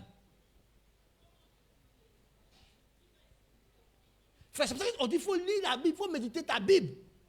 Parce que le royaume de Satan est réel. Le royaume de Dieu est réel. Et les deux royaumes interviennent dans le royaume humain.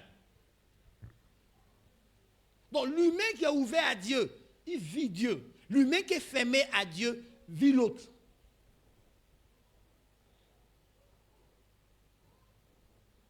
Est-ce que Dieu parle à quelqu'un?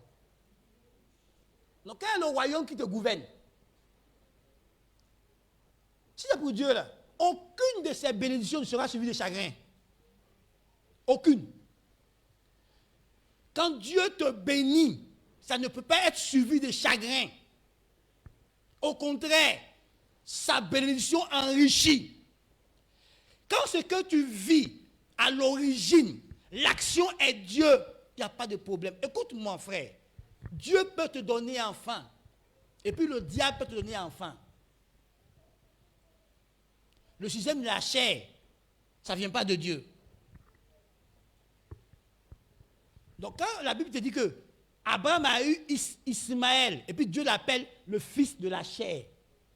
Et puis Isaac, Dieu l'appelle le fils de la promesse, le fils qui vient de Dieu.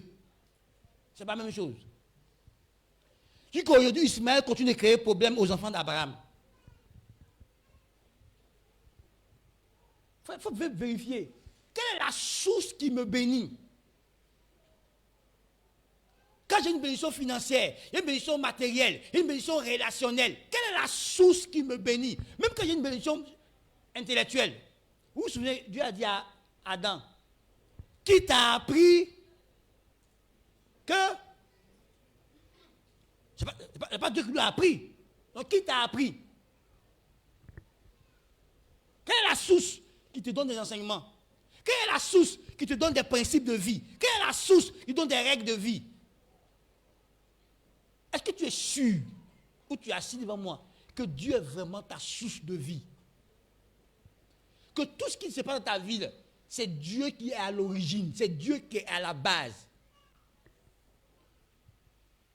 Ceux qui vivent comme ça, il n'y a rien qui peut les détruire.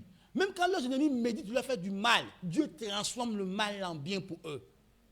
Est-ce que tu es sûr que ta vie, Dieu en est la source? Que tu as vraiment laissé ta vie sous le contrôle de Dieu? Alors tout ce qui va se passer dans ta vie, Dieu va prendre ça pour ton bien. Car toutes choses concourent au bien de ceux qui aiment Dieu, qui sont appelés selon son dessein. Est-ce que tu es dans le plan de Dieu pour ta vie? Est-ce que tu t'es inscrit dans le plan de Dieu pour ta vie? Est-ce que tu as appris à aimer Dieu? Peu importe la situation, Dieu change ça à ton avantage. Donc il dit à Josué, je serai avec toi comme j'ai été avec Moïse. Ma présence ne va pas te quitter. Est-ce que toi tu as cultivé et gardé la présence de Dieu?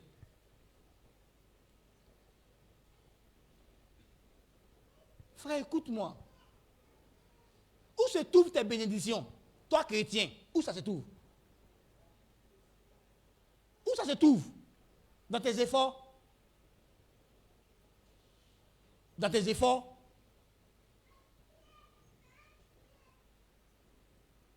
vous enseigne ici un premier mai, non? Qu'il faut rechercher la faveur divine sur l'œuvre de ses mains. Si Dieu ne bénit pas l'œuvre de tes mains, si Dieu ne bénit pas ton intelligence, si Dieu ne bénit pas, tu vas faire quoi? Et les chrétiens négligent la présence de Dieu parce que leurs efforts vont les établir. Frère, c'est la grâce qui t'établit. Donc si tu n'as pas de rencontre dynamique avec Dieu pour ta vie matrimoniale, pour ta vie financière, pour ta vie ceci, cela, tu vas voir comment tu vas transpirer. Et puis un autre ne transpire pas auprès de toi. Il jouit de la grâce de Dieu, il jouit de la faveur de Dieu. Tu es béni de toutes sortes de bénédictions dans les lieux célestes en Christ. Donc ta bénédiction se trouve où? Dans la présence de Dieu. Dis-le à ton voisin. Ta bénédiction se trouve dans la présence de Dieu. Pas hors de la présence de Dieu, dans la présence de Dieu. Donc tu dois apprendre à cultiver, garder la présence de Dieu. N'est-il pas écrit, si Dieu est pour moi, qui sera contre moi? Frère, ceux qui ont compris ça, ils ne craignent pas leurs ennemis. La Bible dit, avec Dieu, je ferai des exploits. Donc, tant que Dieu est avec lui, il est sûr qu'il va faire des exploits. Tant que Dieu est avec lui, si ses ennemis se lèvent contre lui, Dieu va l'arracher du danger. Tant que Dieu est avec lui, on lui fera la guerre, mais on ne pourra pas le vaincre, car Dieu est avec lui pour le délivrer. Et nous, on fait des choses qui détruisent la présence de Dieu, qui cassent la présence de Dieu, qui éloignent la présence de Dieu de nous. Tu sais pourquoi tu te sanctifies? C'est pour garder la présence de Dieu. Donc quand Dieu vient et te sanctifie, c'est pour que ce qui peut détruire ta communion à lui, il enlève. Pour que ta communion lui soit plus fluide. Et quand c'est fluide, la grâce coule à flot.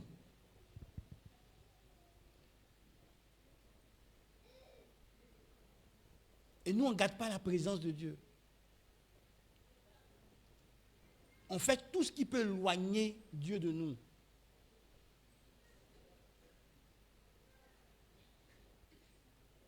Des couples qui passent leur temps à se quereller. Mais ça éloigne la présence de Dieu.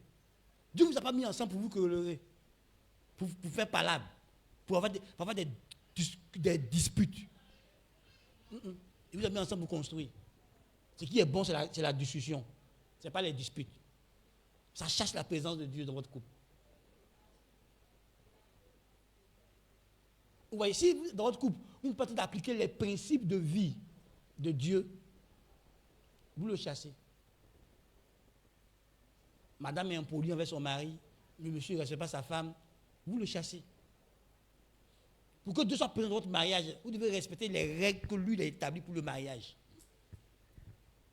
Si vous ne respectez pas, c'est que vous vivez votre mariage sans lui. Il n'est pas le conducteur de votre mariage. Si le conducteur, chacun d'entre vous doit respecter ce qu'il a dit.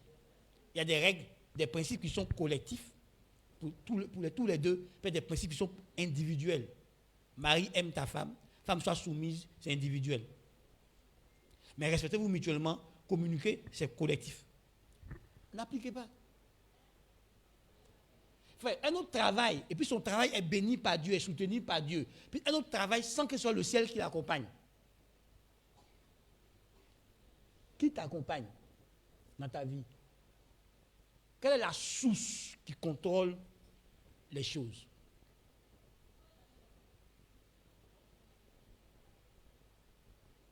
Oui, une dame qui est venue me voir il y a des années en arrière.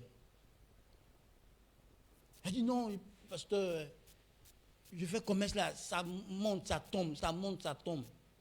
Il dit ok, donc on va prier. Et puis Dieu me répond. Pendant qu'on est assis, puis Dieu me parle. Dis-lui que ce qu'elle fait, c'est pas ce que je veux pour elle.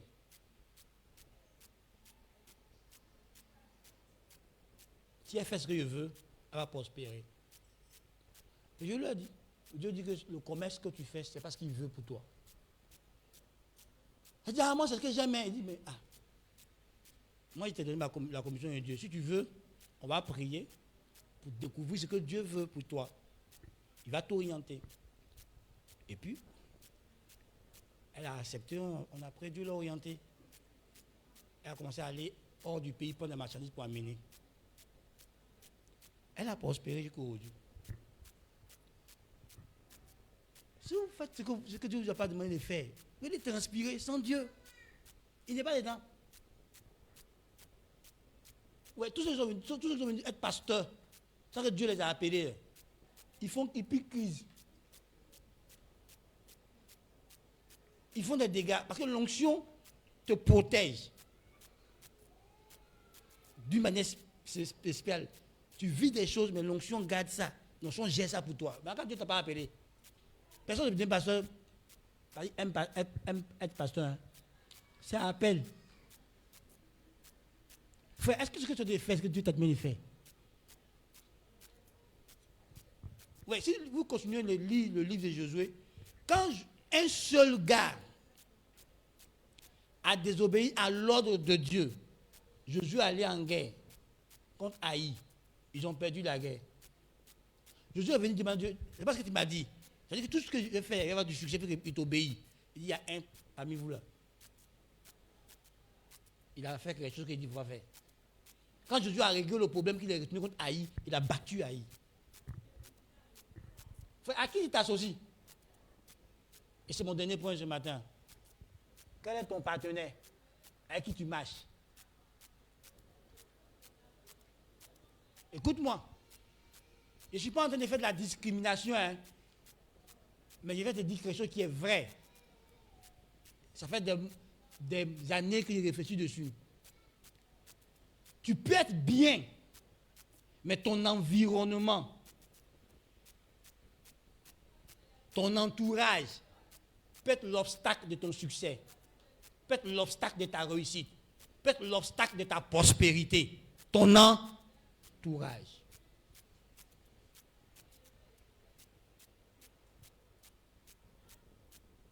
Tu es avec qui tu communies.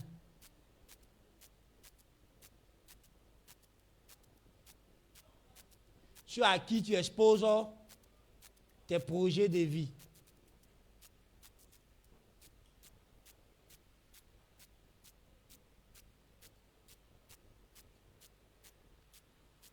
Non, c'est ma cousine préférée, je lui dis tous mes trucs. Quand vous dormez la nuit, tu sais où elle dort. C'est mon ami. Ton ami là. Est-ce que tu le connais de manière spirituelle? Écoutez-moi. Même si Dieu a utilisé ça pour élever Joseph après, comment les frères de Joseph ont su qu'ils devaient combattre la destinée de Joseph? Hein? Qui a parlé? C'est Joseph, non? Est-ce que ses frères savaient que Dieu le préparait pour être leur leader? Eux ne savaient pas. C'est à lui que Dieu a parlé. Et puis il a couru pour aller dire, Félicie, là, Félicie. Je serai votre chef. Ah, petit toi, tu vas voir ce qu'on t'a fait. Frère, écoute-moi. Ton entourage, ceux avec qui tu marches, ceux avec qui tu t'associes, tes partenaires, soit ils te coulent, soit ils t'élèvent. Jésus a pris 12 heures pour prier, pour choisir ses partenaires.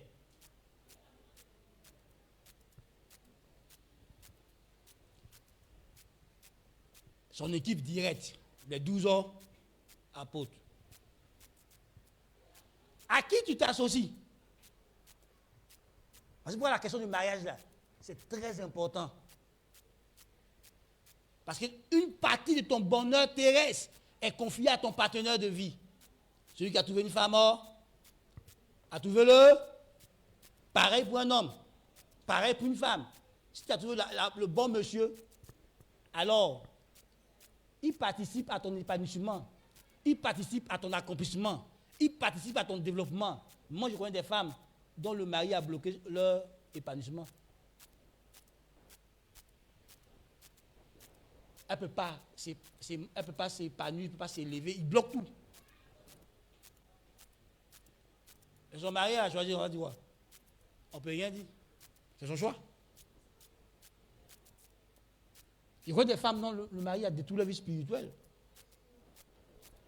Parce qu'il ne comprend rien de la spiritualité. Il a trouvé que tu exagères. Parce qu'il ne comprend pas le dévouement de sa femme pour Dieu. Il trouve que c'est exagéré. Il a les comptes. Je connais des femmes qui ont détruit le ministère de leur mari.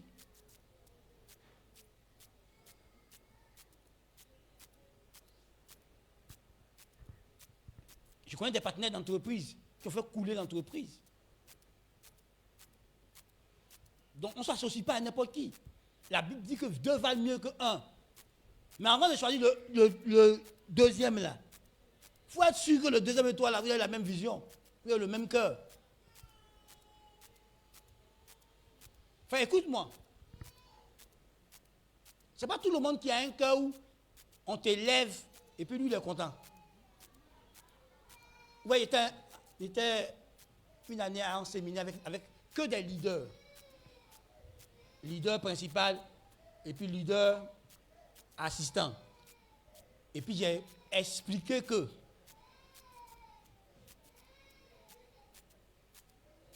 si on célèbre ton leader majeur et puis ça te fait mal au cœur, tu es un mauvais assistant. Les leaders, regardez leurs assistants. D'autres se sont rendus compte qu'ils ont des mauvais assistants. Il a dit, si toi assistant, tu es l'assistant du pasteur, c'est chez toi on fait réunion pour parler du pasteur, tu es un mauvais assistant. Tu dois les chasser de chez toi. Mais si tu les reçois, vous faites la réunion, vous faites conclusion, et puis le pasteur, tu ne veux pas dire au pasteur, toi, tu n'es pas un bon assistant. Oui.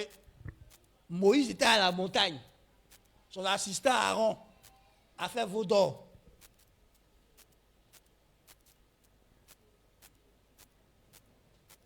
Frère. Lui qui doit dire, non, attendez, il vient là. Il a fait veau d'or pour leur donner. Donc, quel est ton assistant? Quel est celui qui parle dans ton dos et puis quand il te voit, il sourit avec toi? Celui que tu dis une chose, et puis lui dit le contraire dans ton dos au peuple. Mais il est ton assistant. Vous n'allez pas aller loin.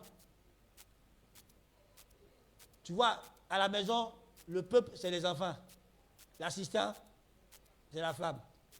Tu dis ça à ta femme. Chez nous, on ne fait pas ça. Quand tu es là, on ne fait pas. Quand tu n'es pas là, on fait. La maison, c'est couler.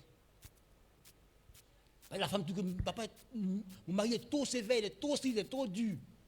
Mais tu ne sais pas pourquoi il a mis ses règles. Tu sais pas ce qu'il a eu dans l'intimité avec Dieu, puis il a dit, chez moi on ne fait pas ci, chez moi on ne fait pas ça, chez moi on ne fait pas ci. Et toi tu es son assistant. Tu dois mettre les enfants à obéir. C'est toi qui aides les enfants à désobéir. Mais tu vois, écoute-moi. J'ai dit à une mère qui est venue me voir un jour, qui justifiait sa position, qui mettait son enfant en conflit avec son papa. Puis je lui ai dit, est-ce que je peux te choquer, maman? Elle a dit oui. Parle, pasteur, dis-moi la vérité. Je lui ai dit que c'est le Père qui transmet la bénédiction. Donc quand tu dis à ton fils de déshonorer son papa, tu détruis son avenir, tu détruis sa vie, tu ne l'aimes pas. Tu ne dois jamais encourager ton fils à déshonorer son papa. Si tu ne me crois pas, restez comme ça. Bénis ton fils. Que son père ne le bénisse pas. Tu verras tes propres yeux, il va épargner, il va avancer. Comme il était un temps encore en colère, elle n'a pas voulu m'écouter. Et son fils a avoir des problèmes. Et puis son fils est venu me voir et puis il lui dit, fais la paix à ton père, va honorer ton père. Il dit, mais maman ne veut pas. Il dit, laisse ta maman, va honorer ton père. Quand il a honoré son père, il a vu les sentiments de son produit. On ne joue pas avec un père. On l'appelle Abba, source de mes ressources. Ce n'est pas la maman qui est source de tes ressources. Même la science a découvert que quand l'homme met sa sémence dans la femme, Même le placenta est produit par la sémence de l'homme.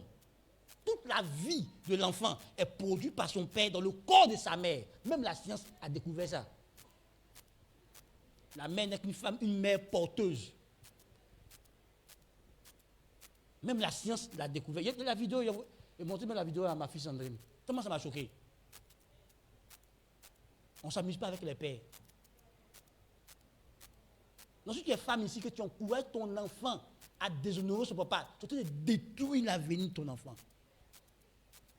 On ne s'amuse pas.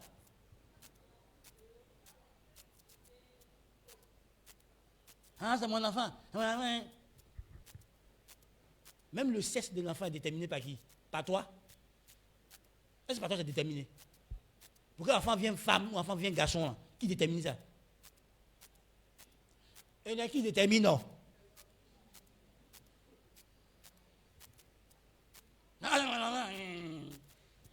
Toi, sous-chef, tu veux jouer le rôle de commandant. Il faut aller dans ta Bible. On t'a créé pour aider. On t'a créé pour aider.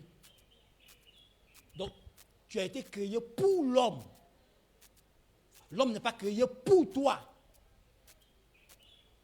Il est créé pour Dieu. L'homme est l'aide de Dieu. Et quand ces choses ne sont pas respectées dans la vie, il y a problème. Mais des chrétiens qui marchent avec des pensées mondaines et non des pensées bibliques, et qui espèrent voir la bénédiction de Dieu dans leur maison. Je suis désolé. Ça se fait mal. Je suis pas, moi, je respecte la femme. Je ne suis pas en train de parler d'émancipation. Il n'était pas ce que la Bible dit. Lui qui a créé les choses, comment il est établi. Dans la société, on peut être égaux là-bas. Hein? Mais à la maison, il y a un ordre divin qui doit être respecté.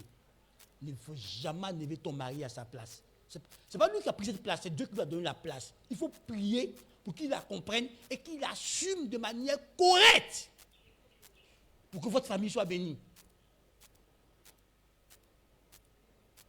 Prie pour que ton mari comprenne l'onction, l'autorité et chef qu'il a là, et qu'il joue son rôle pleinement pour que votre famille soit progressivement bénie.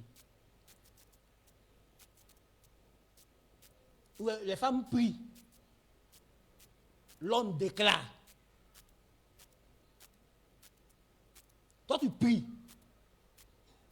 Lui, il déclare une parole d'autorité, puis ça affecte la maison. C'est même pouvoir. Toi, tu pries. Lui, Dieu a la capacité, il déclare, il bénit, et puis Dieu cautionne. Toi, tu plaides auprès de Dieu. Lui, il déclare, et puis Dieu dit, voilà, c'est mon représentant qui a parlé, j'ai fait.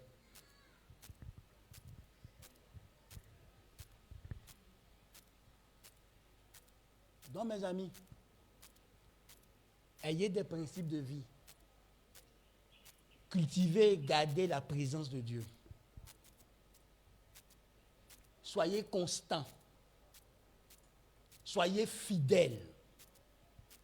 Alors vous aurez des impacts durables.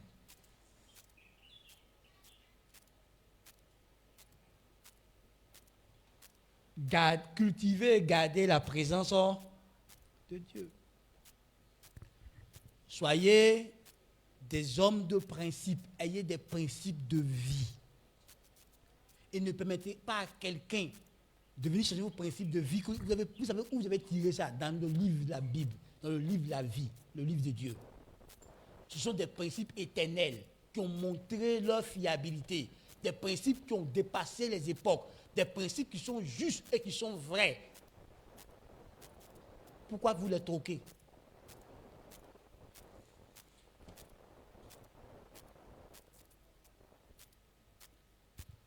Pendant qu'on parle, ceux qui sont sur le chemin du succès, ils savent. Ceux qui sont pas sur le chemin du succès, ils le savent. Tu as vu, non? Ce sont des lois. Si tu veux prendre la vie d'Israël, c'est des lois que Dieu les a données. Et quand Israël appliquait ces lois, ils étaient bénis. C'est des lois. Si vous mettez ces commandements en pratique, vous les étudiez en même temps en pratique, ou la bénédiction vous suit. Ce sont des lois.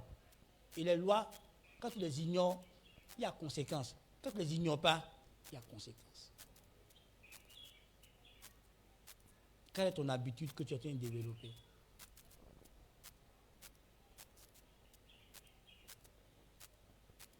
ne faut pas le diable va te voler ta vie de prière. Il te vole tout. Hein.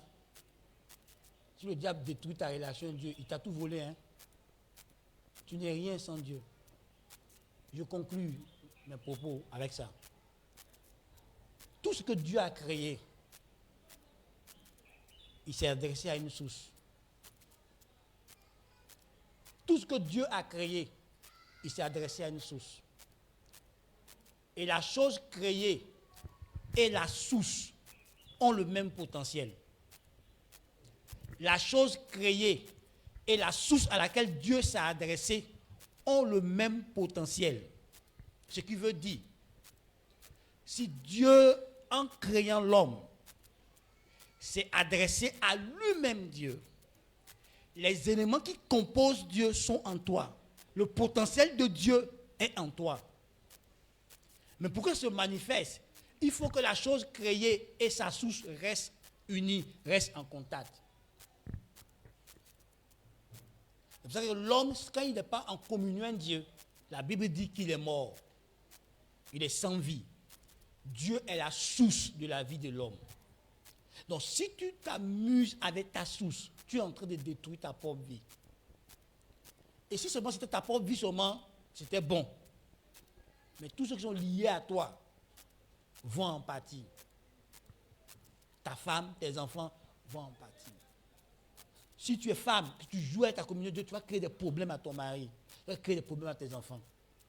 Chaque père ici, chaque mère ici doit se battre pour une bonne communion, mais en même temps introduire nos enfants dans une bonne communion avec Dieu.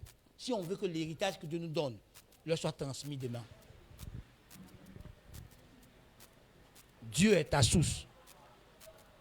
Bats-toi pour rester en contact avec Dieu. Dieu est ta source. Et tu ne peux pas briller sur cette terre sans lui.